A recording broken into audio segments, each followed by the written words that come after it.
bienvenue à l'émission 10 minutes avec Pierre et Christine. On est content de vous retrouver dans cette émission et on continue notre étude. On était à Bérée avec Paul et son équipe. Oui. Mais les gens de Thessalonique sont venus jusqu'à Bérée parce qu'ils étaient jaloux, ils étaient méchants et ils sont venus provoquer, faire de l'agitation. Et on lit ce passage dans Acte 17 au verset 13. Mais quand les Juifs de Thessalonique surent que Paul annonçait aussi à Bérée la parole de Dieu, ils vinrent y agiter la foule. Ils n'étaient pas seulement contents de l'agiter à Thessalonique, mais ils sont venus jusqu'à Bérée. Moi, je trouve qu'ils ont de la persévérance dans leur méchanceté. Ouais, si on pouvait avoir la même persévérance dans l'annonce de l'Évangile, ce serait extraordinaire. Vraiment, je prie que vous qui êtes à l'écoute, vous ayez cette persévérance comme Paul l'a eu. Et vous savez, Paul, il n'a pas fait face à ses détracteurs, tout compte fait. Il a décidé de quitter Bérée pour aller à Athènes. Oui. 300 km, 400 km plus loin, il va mettre une distance entre lui et les gens de Thessalonique qui sont venus agiter les personnes de Bérée. Et nous pouvons lire un texte encore dans Acte 17, 15. Ceux qui accompagnaient Paul le conduisirent jusqu'à Athènes, puis ils s'en retournèrent, chargés de transmettre à Silas et à Timothée l'ordre de le rejoindre au plus tôt. Mais quand même, hein, donc il y a des personnes qui accompagnaient Paul, qui sont allées avec lui jusqu'à Athènes, tu disais entre 300 et 400 kilomètres, et puis ils sont revenus pour apporter ce message à Silas et Timothée. Donc Paul est parti en laissant son équipe quand même à Bérée pour continuer à former l'Église là-bas. Oui, parce que c'était contre Paul qu'on en avait, parce que Paul était le principal orateur, je vais dire, des histoires qui se passaient quand il partageait l'Évangile.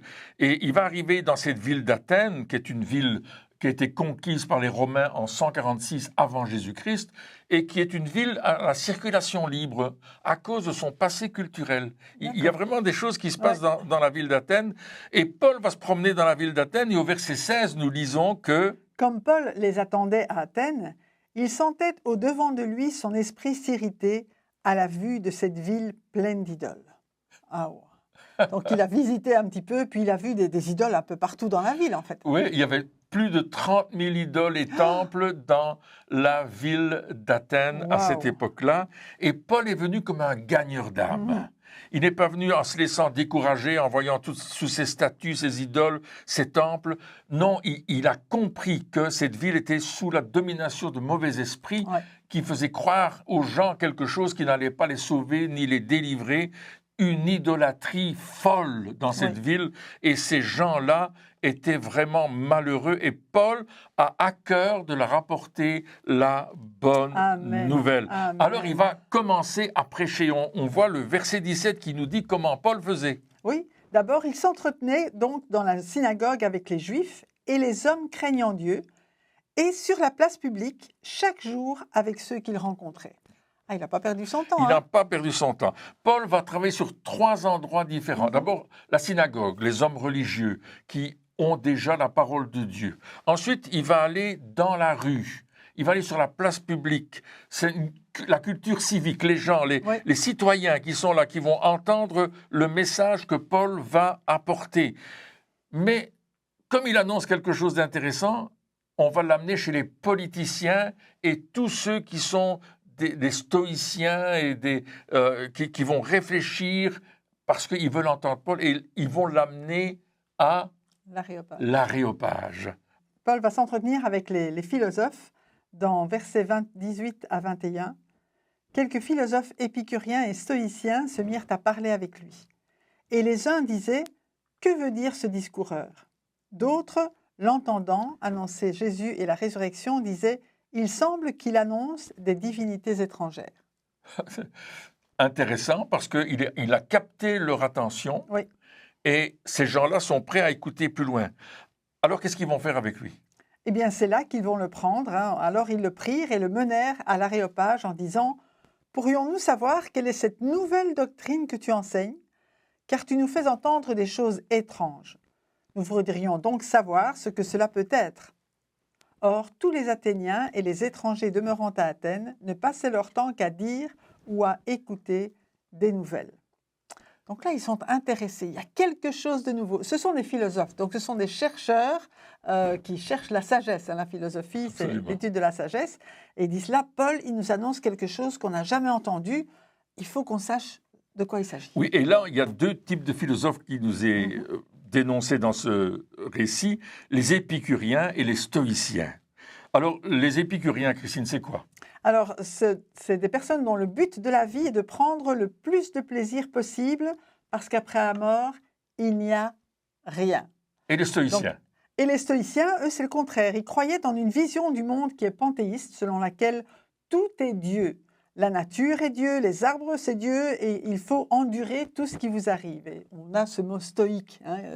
On sait quelqu'un qui est stoïque, c'est qui tient ferme dans n'importe quelle circonstance.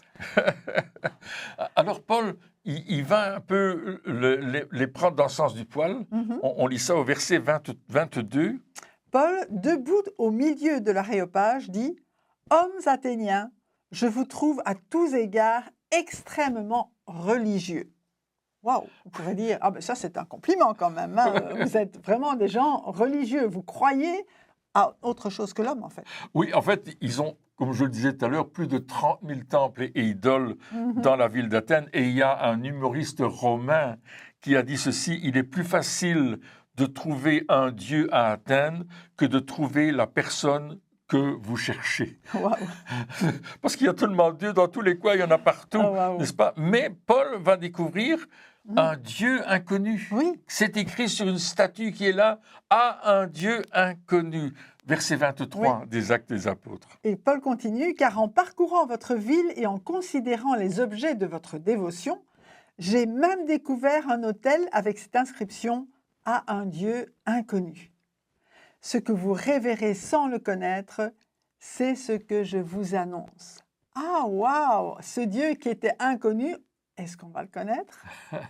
C'est trop bien. Ah, c'est trop bien. C'est vraiment une bonne idée de Paul faire ça. a saisi l'opportunité. Et ce que j'aimerais partager ici, c'est vous dire, chers amis, l'importance de saisir les opportunités qui nous sont données, les portes ouvertes.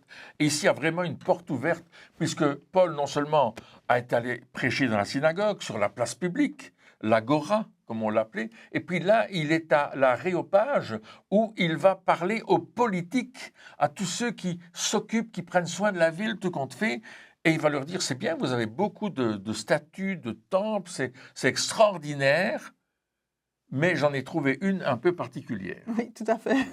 Et Paul a vraiment regardé toutes ces statues. Il n'a pas dit « je ne vais pas les regarder, je m'en vais, c'est diabolique, tout ça ». Non, non, il a pris soin de connaître la culture. Ça, c'est important. Et ça va nous aider à comprendre que quand je connais la culture des personnes à qui je m'adresse, je vais pouvoir leur expliquer pourquoi je crois ce que je crois. Oui. C'est ça qui est important. Oui, et pourquoi l'Évangile est aussi pour eux. Absolument. Parce que justement, ils cherchaient ce Dieu inconnu. Bon, ils ne le connaissaient pas, ils ne savaient pas comment le prier, ils lui avaient juste fait un autel. Mais Paul va leur dire, mais voilà ce Dieu inconnu, c'est celui qui a créé le ciel et la terre, c'est celui qui prend soin de vous. Oui, et puis Paul va amener le peuple qui écoute à recevoir ce Jésus. Et même si ils sont en train de philosopher sur plein de choses, ils réfléchissent, il y a tous ces philosophes grecs que nous connaissons aujourd'hui dans les études que nous faisons à l'école, on apprend les philosophes, n'est-ce pas? Mais là, Paul est en train de passer au-dessus de leur philosophie pour leur annoncer le Dieu vivant et vrai. Et c'est ce que nous devons faire. Amen. Nous devons annoncer pourquoi Jésus est venu sur la terre, pourquoi ce Dieu tout-puissant est devenu homme, Emmanuel, Dieu avec nous. Et pourquoi il a pris ces années de vie, ces 33 ans de vie, pour venir nous apporter le plus beau message qui existe. Il y a une vie après la mort. Nous avons la vie éternelle, mais seulement en Jésus-Christ. Nos péchés sont pardonnés, Amen. effacés Amen. derrière nous quand nous recevons Christ dans notre vie. Mes amis, c'est un message tellement important que nous ne devons pas louper le coche. Quand nous avons une opportunité, partageons Jésus. Et parfois, il y a des gens qui disent « Ouais, mais moi, ça ne m'intéresse pas trop », mais qui sont quand même touchés par la parole que vous allez annoncer. Alors, soyons des témoins de Jésus, comme Paul l'a été, et ne reculons devant rien. Merci d'avoir été à l'écoute. Au revoir. Et à bientôt.